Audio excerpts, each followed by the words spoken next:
الحمد لله رب العالمين والصلاة والسلام على أشرف الأنبياء والمرسلين وعلى آله وصحبه وأتباعه وأزواجه وذرياته وأهل بيته وأهل طاعته أجمعين أما بعد أعوذ بالله من الشيطان الرجيم بسم الله الرحمن الرحيم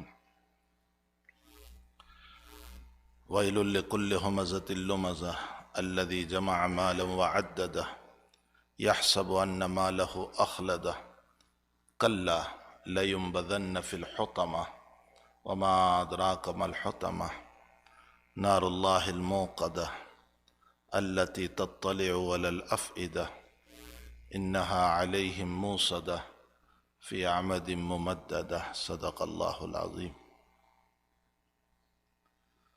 بزرگان محترم، عمومی طور پر لوگوں کو 30واں پارہ جو ہے وہ ذہن میں ہوتا ہے، نمازوں میں عام طور پر پڑھتے ہیں۔ افسوس اس بات کا ہے کہ ہم نے اپنے مبارک کلام کو سمجھنے کی کوشش نہیں کی۔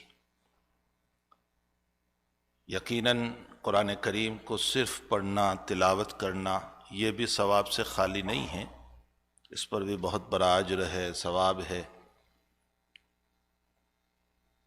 نبی اکرم صلی اللہ علیہ وسلم کا ارشاد گرامی ہے، من قرأ الف لام میم، جس نے الف لام میم پڑھا اس کو 30 نیکیاں ملے گی، 30 نیکیاں ملے گی۔ پھر حضرت فرماتے ہیں انا لا اقول الف لام میم حرف، میں یہ نہیں کہتا ہوں کہ الف لام میم پورا حرف ہے، بل الف حرف و لام حرف و میم حرف۔ الف ایک لیٹر، ایک حرف ہے، میم ایک حرف ہے، لام ایک حرف ہے۔ جو الف لام میم پڑھے گا رب کریم اس کو 30 نیکیاں عطا فرمائیں گے۔ ایک بات اور عرض کر دوں،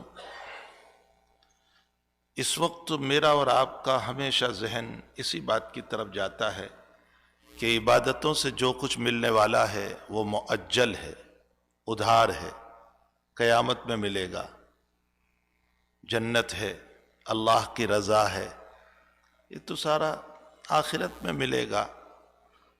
اس لیے بہت سے لوگ کہتے ہیں کہ دنیا میں کوئی وظیفہ دیجئے کہ کچھ مل جائے، اور وظیفوں کی دنیا یوٹیوب پر ایسی چلی ہے کہ لوگ نماز کی اتنی پابندی نہیں کرتے جتنی وظیفوں کی پابندی کر رہے ہیں۔ کسی عامل نے، کسی پیر نے بتا دیا کہ یہ وظیفہ پڑھو تو صبح صبح پیلوں کے نیچے سے 100 کی نوٹ نکلنے لگے گی، تو رات ہی سے اپنی نیند قربان کر کے اس کو پڑھنا شروع کر دیتے ہیں۔ اور میرے نبی علیہ السلام فرماتے ہیں کہ جو رات میں سورہ بقرہ کی آخری 2 آیتوں کو پڑھ لے گا، آمن الرسول بما انزل الیہ من ربہ والمؤمنون، پوری رات اس کے فرشتے ہماری حفاظت کریں گے۔ نبی کی بات پر اتنا یقین نہیں آیا جتنا ایک پیر اور عامل کی بات پر یقین آیا۔ اس نے کہا رات میں 313 مرتبہ پڑھو تو صبح تمہیں یہ ملے گا، تو میں 313 تو پڑھ رہا ہوں لیکن نبی کا بتایا ہوا عمل نہیں پڑھ رہا ہوں۔ اللہ اکبر۔ اس کا مطلب یہ نکلا کہ ہمیں اپنے آقا صلی اللہ علیہ وسلم کی باتوں پر اعتماد نہیں، ہمیں اعتماد ہی نہیں رہا نبی علیہ السلام کی باتوں پر۔ تو خیر، میں یہ کہنا چاہتا ہوں کہ آخرت میں تو عبادت کا ثواب مسلم ہے،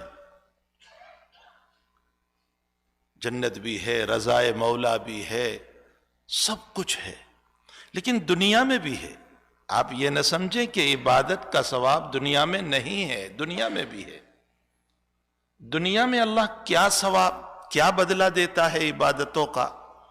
سب سے پہلا بدلہ عبادتوں کی وجہ سے دلوں میں سکون نصیب ہوتا ہے۔ اسے بڑھ کر کوئی چیز ہے؟ دلوں کا سکون۔